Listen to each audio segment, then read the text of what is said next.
Olá, começa agora mais um BDF Entrevista. Eu sou Raquel Setz e é um prazer estar aqui na sua companhia.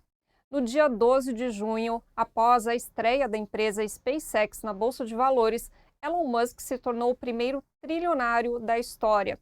Hoje ele tem uma riqueza equivalente à dos 46% mais pobres da humanidade, ou seja, 3,8 bilhões de pessoas. Mas como uma só pessoa conseguiu acumular tanto dinheiro? E o que isso revela sobre a fase atual do capitalismo? É sobre esses assuntos que eu converso hoje com a Viviana Santiago, diretora executiva da Oxfam. Viviana, obrigada por estar aqui com a gente. Eu que agradeço, uma alegria estar aqui. Muitos liberais podem argumentar que não é um problema em si haver bilionários ou até um trilionário no topo da pirâmide. Que a gente deve olhar, na verdade, é para a base da pirâmide, como as pessoas estão vivendo na base da pirâmide. E aí eu te pergunto, como as pessoas estão vivendo na base da pirâmide? O surgimento de bilionários cada vez mais ricos é acompanhado por uma melhora da qualidade de vida da população em geral ou não? Essa é uma lógica que desmente a si mesma. O surgimento de um milionário não está sendo acompanhado de processo de distribuição de riqueza ou de bem-estar social. Por outro lado, é impossível haver um trilionário sem que haja um processo de exploração associado a isso, seja exploração do trabalho, exploração da natureza, exploração das dinâmicas de vida que estão presentes em todos os países. Então, não, o surgimento de bilionários e trilionários não vem acompanhado de bem-estar para a base da pirâmide, vem acompanhado de mais exploração. Eu vi nos relatórios da Oxfam que parece que a redução da pobreza, né, em nível global, ela está meio que estagnada desde os anos 90, é isso? Pensar a redução da pobreza exige da gente pensar a distribuição da riqueza. Nesse processo, desde o início dos anos 90, a distribuição da riqueza ela vem sendo altamente concentrada. Então, as coisas que são produzidas coletivamente são apropriadas individualmente. Então, como é que a gente pode reduzir pobreza se todos os recursos vão sendo apropriados por poucas pessoas? Então, quanto mais riqueza no topo da pirâmide, menos enfrentamento à extrema pobreza. Uhum.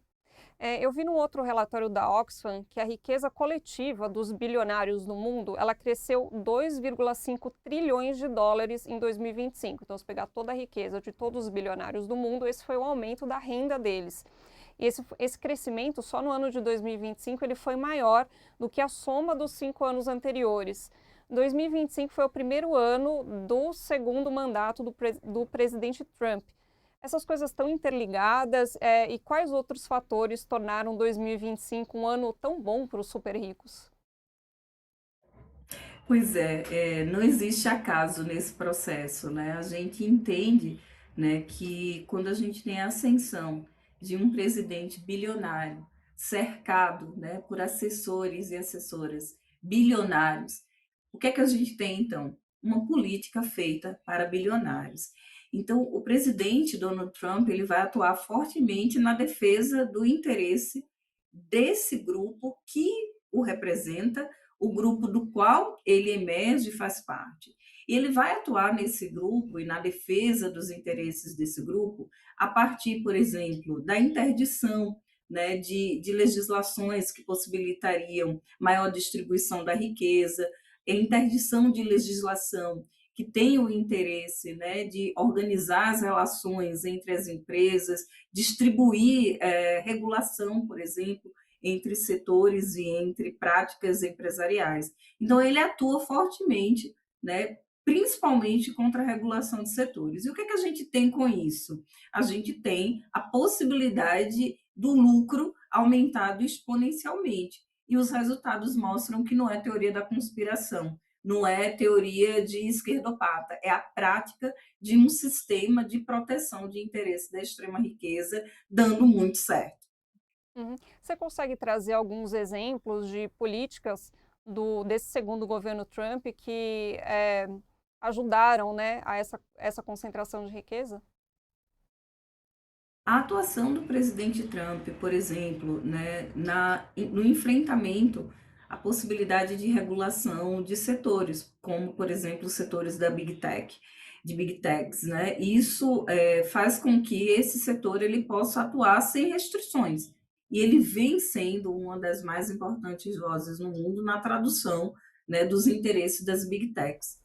Por outro lado, a gente também vai ver a atuação do presidente Donald Trump na defesa do interesse de livre concorrência, que na verdade impacta a capacidade de concorrência no setor como um todo, nos setores como um todo, né? E isso significa, né, que as maiores empresas são as empresas que mais vão conseguir, né, acessar o mercado, acessar, por exemplo, contratos com o governo. A gente percebe, inclusive, né, como não existe nenhum problema para ele, né, de ter sua família acessando contratos com o governo. Né? A empresa representada por seu filho, né, tem contratos milionários com o governo e essas práticas elas só alimentam as grandes fortunas, sua e de seus pares. E o Elon Musk em si, ele passou, né, pelo governo Trump. Foi um namoro aí entre os dois que não durou muito tempo, mas ele comandou foi um órgão criado para o Elon Musk, né, o DOGE, que teria ali como função tornar o governo mais eficiente, mas na prática ele acabou eliminando, né, órgãos de controle, inclusive, que se voltariam em cima da atividade que ele faz, né? Queria que você falasse um pouquinho sobre essa passagem do Elon Musk pelo governo dos Estados Unidos e como que isso acabou beneficiando os próprios negócios do Musk. Pensar a participação do Elon Musk no governo dos Estados Unidos é realmente a possibilidade de nos depararmos com uma crônica dos nossos tempos, né?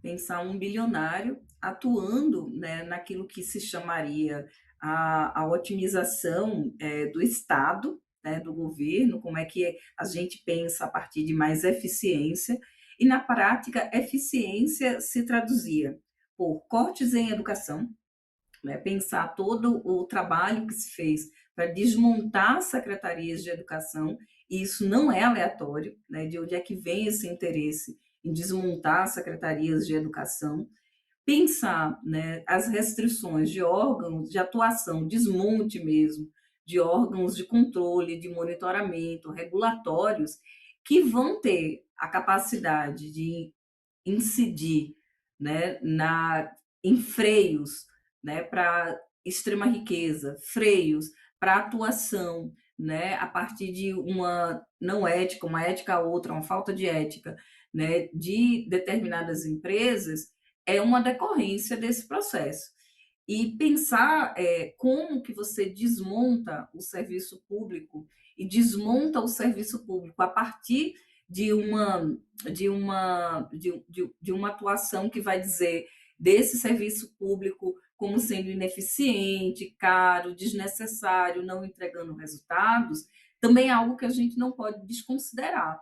Pensar como essa narrativa é uma narrativa poderosa, né, que faz com que essa medida ela se sustente ao longo do tempo e que por detrás da eficiência, né, do Estado, a gente, na verdade, perceba um bilionário transformando, moldando esse Estado numa estrutura mínima que atende completamente aos seus interesses.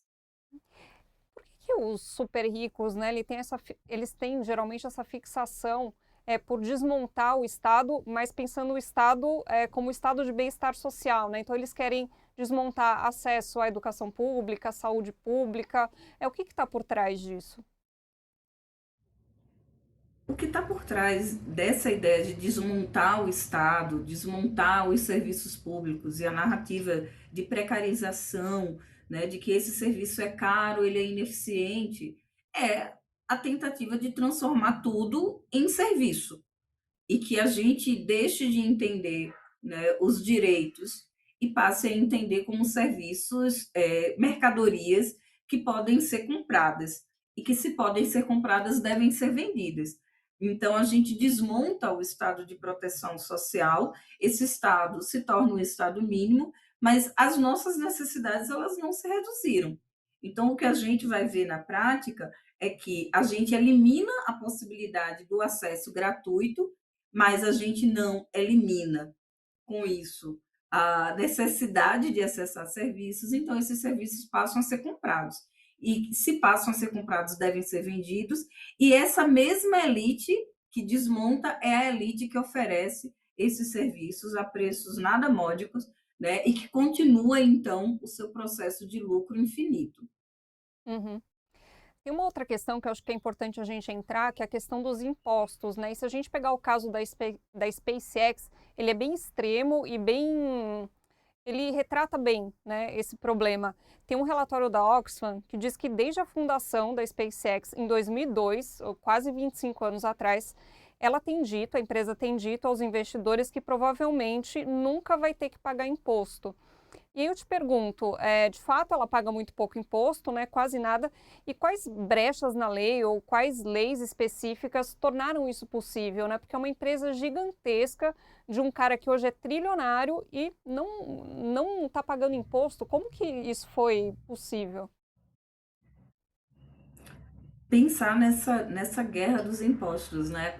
Enquanto tu falavas, eu lembrava muito daquele filme produzido pelo Icrit, o Tax Wars, né? De mostrar como essas empresas elas se utilizam da possibilidade nos países e em países de deslocar a sede da empresa para locais de menor arrecadação, e embora tenha aqui, né, todo um processo de produção, né, esses endereços virtuais dessas empresas, que são constantemente mudados, possibilitam, né, que essas empresas elas estejam em espaços de menor incidência de impostos.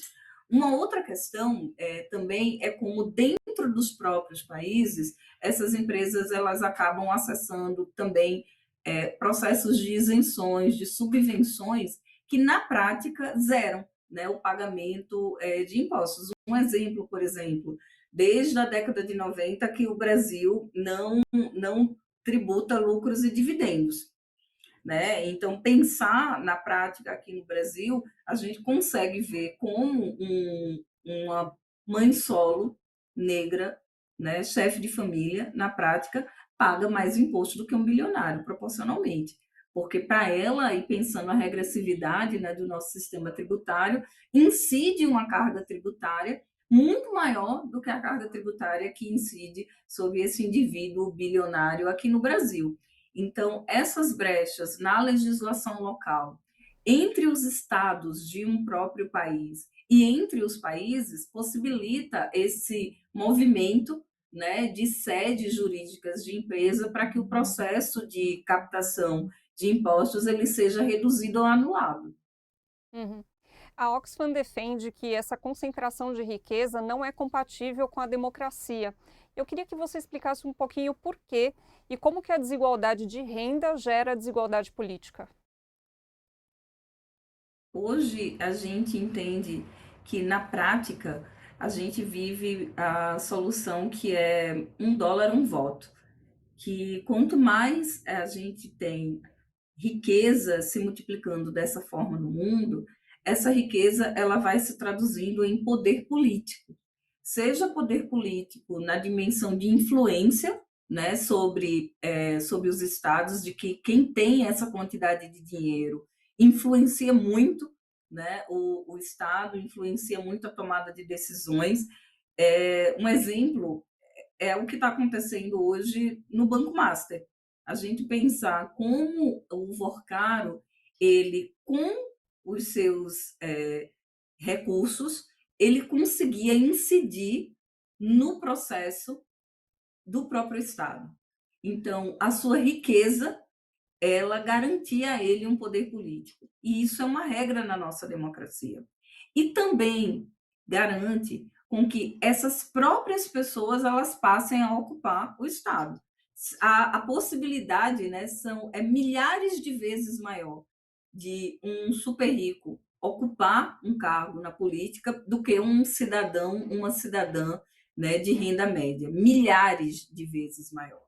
E a gente entende que isso acontece, seja na prática, né, porque essas pessoas elas vão se colocar e vão ter todo um aparato ali de apoio para atuar, na política, seja porque elas podem assessorar essa política. Lembra, por exemplo, né, que não só a gente tem um presidente no mundo que é bilionário, como a gente tem ele cercado de assessores igualmente bilionários, e a gente entende um lobby que vai se estabelecendo por todas as decisões desse Estado praticado por bilionários. E essa é uma ameaça contra a democracia, porque esses grupos eles passam a atuar na defesa dos seus próprios interesses e não na defesa do interesse da coletividade, que vira então um grupo subrepresentado ali, embora seja uma maioria numérica. Ontem eu estava assistindo um vídeo de um jornalista independente lá dos Estados Unidos chamado Johnny Harris. E ele estava analisando essa questão da oligarquia e tal, e é um vídeo super embasado, leram vários livros, trouxeram estudiosos e tal. E aí tem um estudioso que ele mapeou, e aí ele fez um gráfico, né, que mostra é, qual a probabilidade de uma certa política se tornar lei. E aí, quanto mais a maioria dos super ricos apoiam essa política, maior a probabilidade de se tornar uma lei. Quanto mais as pessoas comuns apoiam essa política, o gráfico fica numa linha reta, não importa.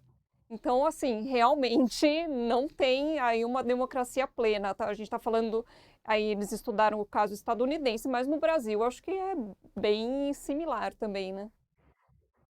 A gente consegue pensar na mesma lógica, né? Pensar como esses interesses, eles de fato têm práticas muito agressivas para garantir que eles vão se concretizar na prática mesmo, né? A gente entende todo um processo de mobilização política, e aí não tem como a gente fugir muito do que acontece aqui no Brasil. Pensar o caso do Vorcaro, né, que escancara essa dinâmica, né, de como garantir que os projetos de lei eles vão ser escritos para beneficiar o seu segmento, como a gente consegue perceber essas pessoas a partir da relação, né, com o legislativo ali incidindo, né, para que tudo que esteja sendo decidido contemple o seu próprio interesse, e que, enquanto a maioria da população não tem esse mesmo acesso, né, a esses grupos, e muitas vezes não vai ter o mesmo nível de incidência. Eu diria que, por outro lado, quando a sociedade ela apoia, mas ela apoia fazendo barulho, como a gente diz no Nordeste, fazendo zoada, a gente tem resultados outros, né? Uhum. A gente existe um provérbio africano que diz que quando os carneiros se unem, o leão vai dormir com fome. A gente entende também, né, que em alguma medida, e no nosso caso brasileiro, quando a sociedade, né, ela se une e ela começa a pressionar, e a gente viu isso na discussão, por exemplo, da escala 6 por 1, começa a pressionar, começa a cobrar, e aí vira incontornável porque fica muito impopular, né? Essa coisa de se voltar contra um projeto que a sociedade inteira está de olho. Como Uhum. a gente tem a maior base, a maior parte dessas pessoas, né, são mandatos pouco produtivos, então são mandatos que são muito suscetíveis à mudança de interesse de votantes.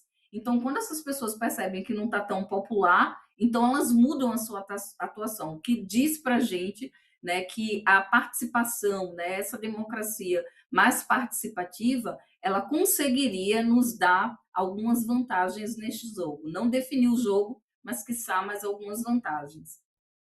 Não querendo fazer pouco caso da mobilização popular, que eu acho que é muito importante, mas nesse caso específico, né, a gente teve uma mobilização popular muito grande, e aí vem a direita com outro projeto, o projeto da PEC da flexibilização do trabalho, que criaria na prática a escala 7 por 0, né, enfim. E a gente vê isso tendo uma abertura na mídia, assim, para essa ideia ser ventilada, tentando convencer a própria classe trabalhadora que, olha, você vai ter mais liberdade, você vai poder ganhar mais. Então, assim, é uma luta muito difícil, né? Literalmente, a gente não tem um dia de descanso, né? Para usar o tempo da Copa a nosso favor, é cada dia um 7-1, né? A gente vai Uhum. enfrentar todo dia um 7-1 diferente, e a gente percebe então que a gente tem que ter extrema vigilância, porque as pessoas, elas de fato, a gente tem, né, um legislativo, a gente tem tomadoras e tomadores de decisão que estão representando os interesses, né, das classes de onde vêm e ou as quais estão, né, em aliança. Então, esse projeto ele é uma vergonha, né? É uma obscenidade, assim, a lógica por trás desse projeto. E, de novo, a gente vê dentro da mídia uma ampla cobertura, porque a mídia hegemônica ela também representa, né, esses interesses hegemônicos, ela também representa essa mesma classe, essa mesma extrema riqueza. E cada vez mais os veículos de mídia estão na mão de bilionários, né? Então o Jeff Bezos é dono de um jornal, o Elon Musk comprou o Twitter, né? Então a comunicação está muito nas mãos também desses poucos poderosos e super ricos. E isso não é uma coisa aleatória, né? Pensar, o comprar, né? Antigamente esse interesse em jornais, né? Ou seja, quem produz, comprar rádios, era muito comum, né? A gente entende, por exemplo, essa dinâmica aqui no Brasil, quando na eleição do Fernando Collor, a gente viu ali todo um processo de comprar as rádios, né, locais lá em Alagoas. E por que a gente comprava rádio naquela época? Porque a gente quer direcionar, né, as notícias, a gente quer direcionar, a gente tem um poder editorial aí que vai dizer o que é que vai ser comentado, a partir de que perspectiva vai ser comentado. E quando a gente pensa as redes sociais hoje, online, é a mesma lógica. A gente quer comprar o direito, né, de poder direcionar o olhar das pessoas, a percepção das pessoas. Então, comprar, se apropriar, né, de jornais, TVs, canais de internet, meios de comunicação, é parte desse processo de tentar e conseguir, a maior parte das vezes, direcionar o olhar e a percepção das pessoas. E aí parece que a gente fica com um mundo paralelo. Aqui no Brasil a gente vive isso, né? De que não importa em que medida os indicadores sociais eles melhorem, na prática a percepção da maior parte da população é completamente diferente. E isso não tem só a ver com a questão da dívida, em que pese o fato do endividamento da população pesar sobre a sua percepção de bem-estar social, de como as outras medidas chegam. Não adianta muito se eu estou endividada. Isso é parte, mas a outra parte é a gente ter ali um trabalho constante dessa mídia mostrando um outro Brasil, meio que distorcendo um pouco as notícias, né? A que se dá ênfase, como é que se conta as histórias, e isso traz, então, uma percepção que é completamente deslocada da realidade. Uhum. Nossa, e o caso do Twitter, eu lembro assim que a mídia tradicional, ela consegue até fazer as coisas de um jeito mais sutil, mas o do Twitter foi tão absurdo que eu lembro que eu usava Twitter. E aí quando o Elon Musk comprou, eu nunca segui o Elon Musk na minha vida. Começaram a aparecer posts dele no, no meu feed. Eu tive que bloquear o Elon Musk porque eu não aguentava mais ver aquele homem aparecendo no meu feed, assim. E aí depois eu parei de usar Twitter porque ficou bizarro também, né? Viviana, eu queria trazer um outro tema aqui, que é o fenômeno da porta giratória, né? Que é essa passagem de mesmas pessoas pela iniciativa privada e vão para o governo, voltam para a iniciativa privada. Explica para a gente como que isso funciona e por que que isso é tão problemático para a democracia, para a distribuição de riqueza, enfim. Isso é um fenômeno comum, em que pese a gente, às vezes, pensar muito no exterior, isso acontece o tempo inteiro, inclusive na nossa realidade aqui no Brasil, porque esse é um fenômeno, né, de uma democracia capturada pelos interesses privados. Então, pessoas que atuam, né, no interesse privado, pessoas que são milionárias, bilionárias, e que têm uma participação, passam a ter uma participação no governo, né? E essa participação ela se dá apenas para defender os seus interesses ou interesses do grupo do qual faz parte e ou está em aliança. A gente percebe pessoas que trabalharam, por exemplo, evitando ser monotemática, mas sendo monotemática, assessores pessoais, por exemplo, do Vorcaro, e que passam a trabalhar, né, no governo.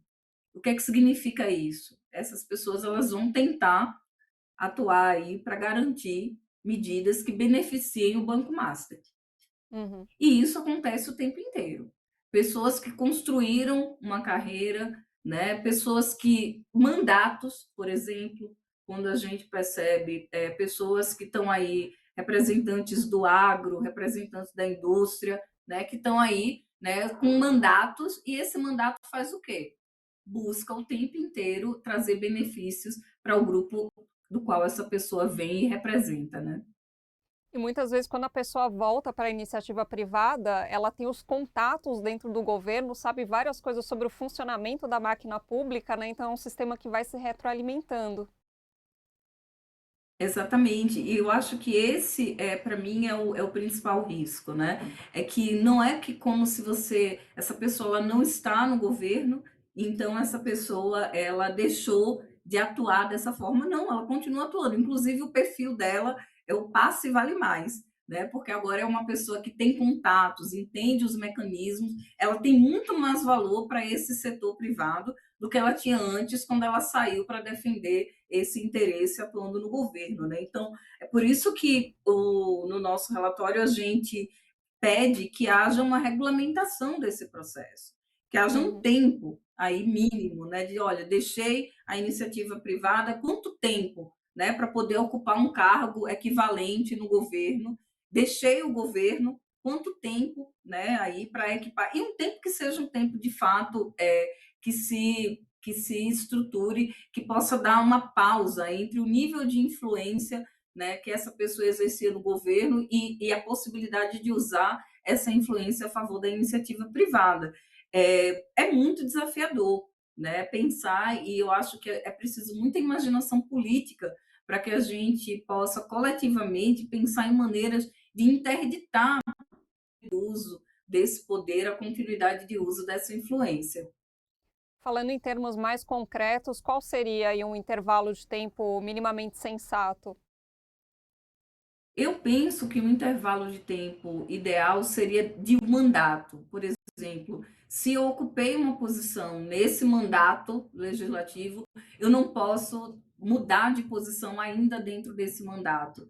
E isso, para mim, é interessante porque a gente sabe que a cada mudança legislativa, né, a cada novo período para o legislativo, para o executivo, as configurações internas mudam. Então, não é que não vá mais haver a possibilidade de exercer essa influência, mas a gente reduz um pouco esse campo de influência. É muito complexo, né, esse prazo de 6 meses e um ano dentro de uma mesma legislatura, porque a gente sabe que as dinâmicas que estão ali elas vão favorecer fortemente esse intercâmbio. Uhum. Eu estava lendo vários relatórios, né, da Oxfam para me preparar para esse programa, e tem um que diz que alguns indivíduos super ricos estão lucrando com crises globais. Eu queria te perguntar como que isso ocorre, se você consegue dar alguns exemplos, por favor. Sim, claro.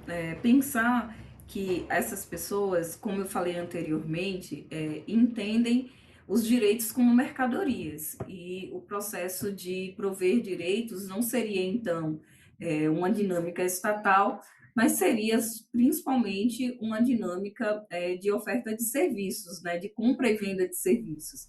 Então, as crises globais, elas de fato beneficiam esses grupos. Eu gosto muito de pensar, por exemplo, a partir da atualidade da crise do ebola. O que é que significou, né, quando a gente teve o primeiro gigantesco surto de ebola?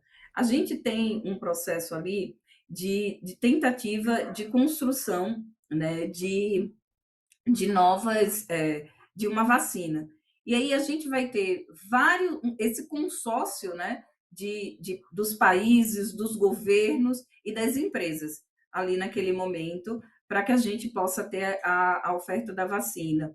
Mas essa base de estudos, no final, né, essa patente, isso tudo no final fica com as empresas.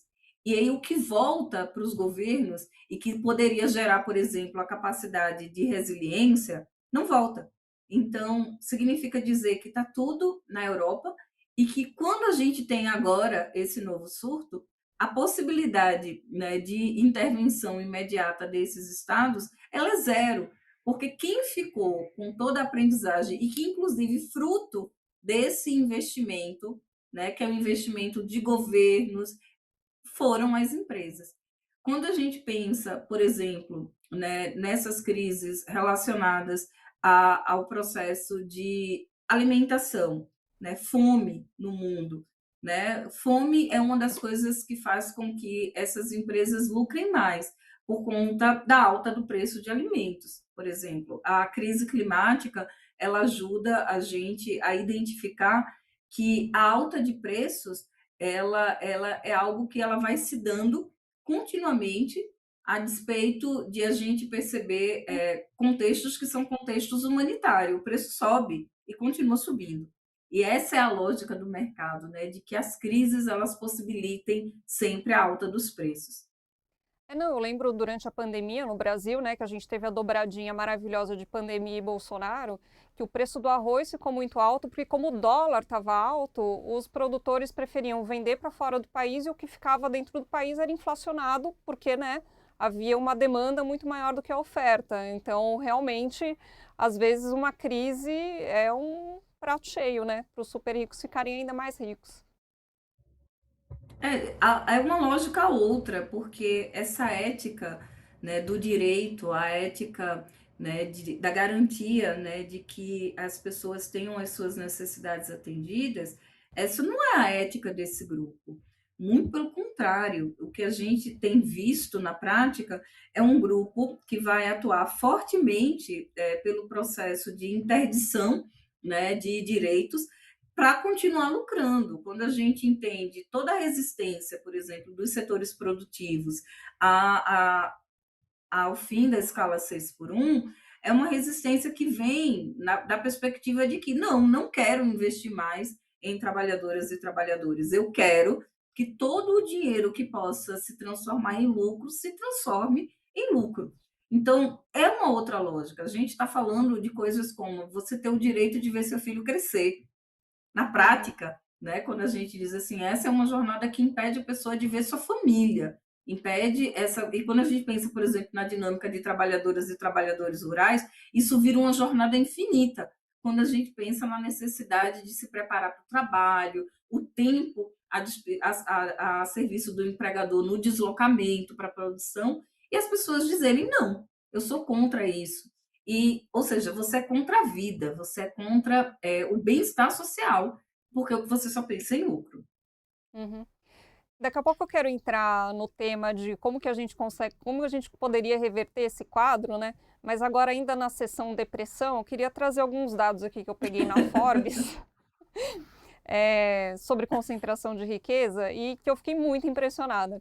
Então, em 1982, ou seja, 44 anos atrás, o que em termos históricos é nada, a pessoa mais rica dos Estados Unidos, ele tinha uma fortuna de 2,1 bilhões de dólares. Se a gente pegar a evolução da fortuna do Elon Musk em 2012, ou seja, 14 anos atrás, ele tinha uma fortuna de 2 bilhões de dólares, que ele conseguiu assim que abriu o IPO da Tesla. Em 2021, menos de 10 anos depois, ele já tinha 190 bilhões de dólares no começo do ano e no fim do ano 300 bilhões de dólares. Em dezembro de 2024, tinha 400 bilhões de dólares. Em outubro de 2025, ou seja, alguns meses atrás, ele tinha 500 bilhões de dólares e agora ele é um trilionário. E aí eu vi esse vídeo da Forbes, né? E aí o apresentador ele termina com a conclusão: o Elon Musk é o primeiro trilionário, mas não vai ser o último. É uma perspectiva para a gente, né, que pensa em desigualdade social, bastante sombria, né? Muito, muito sombrio, porque, de fato, essa tese de que crescimento e riqueza significaria bem-estar social, ela já se desmentiu faz muito tempo.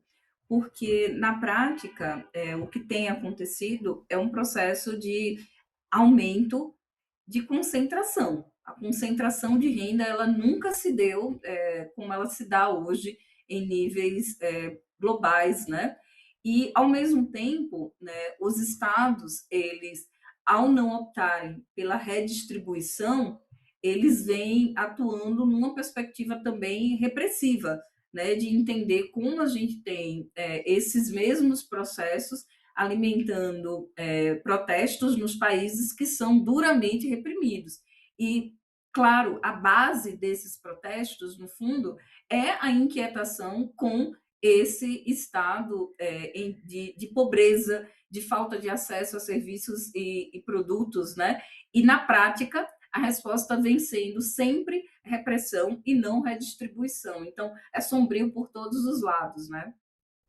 Vamos partir agora, então, para a parte mais feliz aqui da nossa conversa. Quais caminhos, né, quais políticas poderiam ser adotadas para tentar reverter esse quadro? E também num relatório da Oxfam, mas era uma teoria que eu já tinha visto em outros livros, a teoria do limitarismo, né, que é da socióloga Ingrid Robbins, não sei se é assim que se pronuncia o nome dela, mas que da mesma forma como a gente tem um índice, né, da linha da pobreza, que quem vive abaixo dessa linha está numa pobreza extrema, e aí os governos deveriam se mover para que ninguém fique abaixo dessa linha da pobreza, ela defende que também cada país, enfim, adote uma linha da riqueza, ou seja, as pessoas podem ser ricas até esse teto X e a partir de então o dinheiro fica para o governo.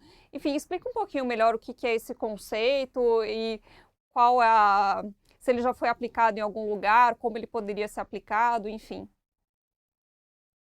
Eu também acho esse um conceito muito interessante e que seria uma ética muito necessária, né? Porque o problema da extrema riqueza, desses níveis estratosféricos de riqueza, e que as pessoas diriam, ah, não tem problema, nem dá para uma pessoa gastar numa vida isso tudo que essa pessoa está acumulando. De fato, e é isso que garante a transmissão de riqueza, e é isso que garante que essas pessoas ricas elas continuem, né, ricas às gerações. Porque a gente também demonstrou na Oxfam, né, que a extrema riqueza, ela raramente ela é relacionada com esses processos de empreendimentos, de sucesso de empreendimentos. Ela está fortemente relacionada a processo de transmissão, ou seja, por exemplo, a gente tem um dado que eu adoro, que é que não existe nenhum milionário com menos de 30 anos que não seja herdeiro, Uhum. né?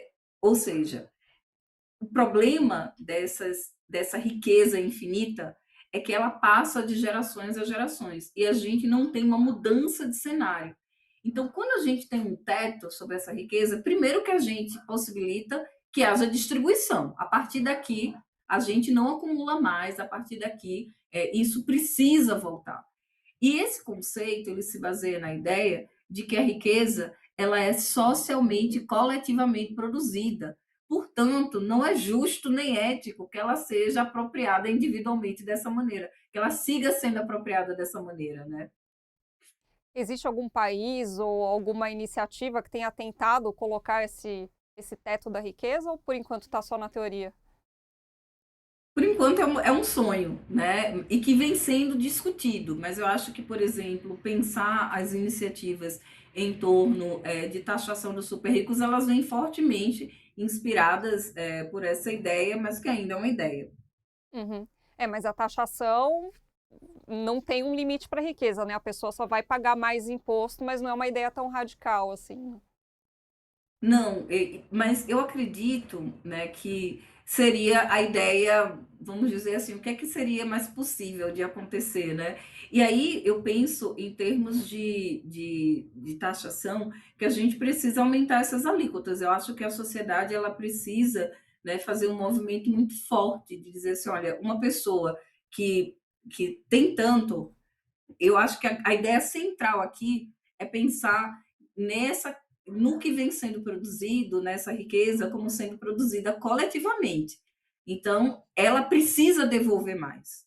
Né? Pensar que você é um bilionário a partir dos seus lucros e dividendos, isso não significa dizer que você foi lá e produziu todos os sapatos um por um. Se fosse assim, ok, tudo bem, acho que seria justo. Mas não, é uma coisa que vem sendo produzida por milhares, milhões, bilhões de pessoas e acumuladas por algumas centenas. Então, a taxação, ela de fato precisa ser uma taxação que abocanhe, né, uma parte justa. E justa aqui eu estou dizendo a partir dessa lógica de riqueza socialmente produzida. E quais outras iniciativas, além da taxação dos super ricos, poderiam colocar um freio aí a essa acumulação de capital?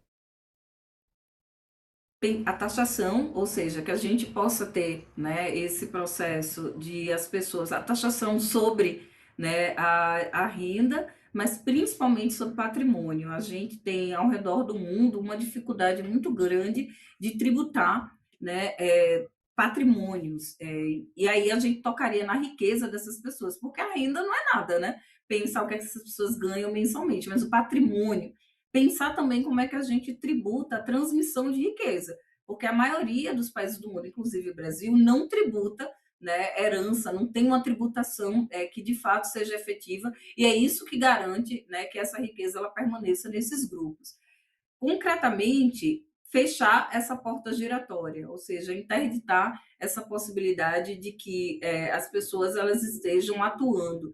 Aqui no Brasil, a gente já tem, né, uma legislação mais forte em torno de financiamento de campanhas, mas não é a prática no mundo inteiro, em que pese o fato da gente ainda ter muita dificuldade aqui no Brasil, mas financiamento de campanhas é uma coisa que se precisa atuar para que a gente possa interditar, né, esses interesses aí acompanhados de interesses das grandes elites econômicas.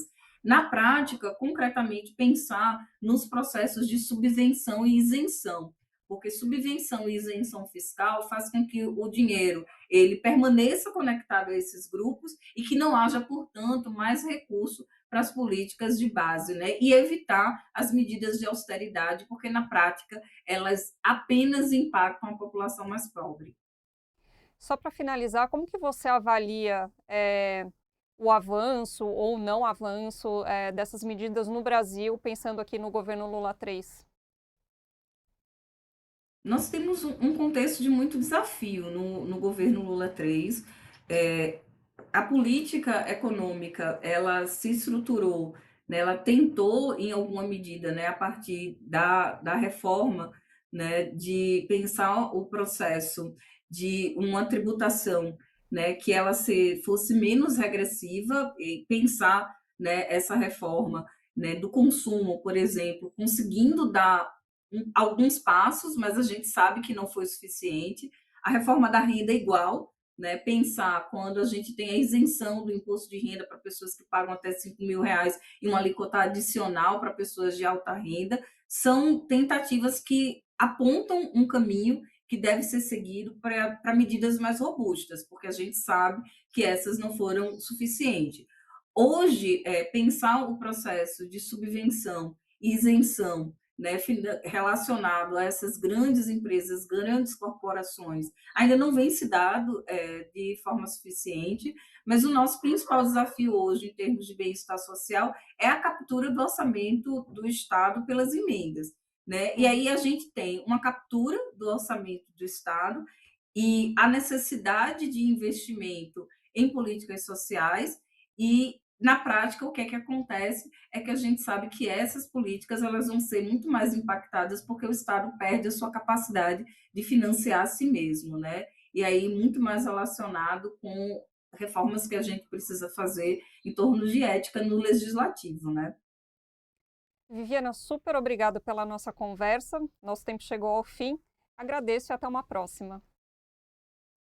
Eu agradeço e espero que numa próxima conversa a gente possa ter notícias melhores. Pois é. O BDF Entrevista de hoje fica por aqui. Obrigada pela sua companhia. A gente se vê no próximo programa. Tchau.